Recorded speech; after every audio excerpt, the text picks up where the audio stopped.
Y Juan, queríamos que nos contaras por qué se decidió llevar a cabo un nuevo proceso participativo, un poco qué pasos se han dado y quiénes han estado implicadas en este proceso. Hola, buenas tardes. Gracias por venir a todos y todas. Como ha dicho antes Natalia, a pesar de tener un plan estratégico muy meditado y muy reflexionado que contaba el periodo 2011-2016, en el 2012 nos vimos obligados a tomar una serie de medidas de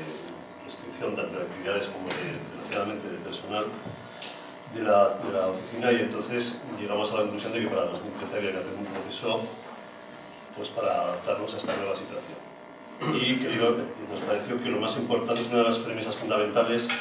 dado que queremos un Medicus Mundi más activo, más cercano, más participativo, pues que el proceso fuese precisamente muy participativo.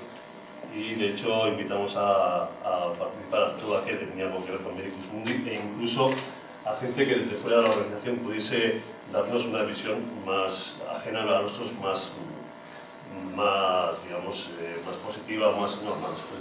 más práctica desde el punto de vista de alguien que no está en el día a día en esto, ¿no? Entonces, de hecho, se apuntaron mucha gente, muchos estáis aquí también que habéis participado en el proceso, para organizar, coordinar y ordenar un poco todas las aportaciones de todos los que participaban. Se creó un equipo dinamizador, LD, que estaba constituido por 2 profesionales de la sede de Burlada y 3 personas de la Junta, que crearon 3 grupos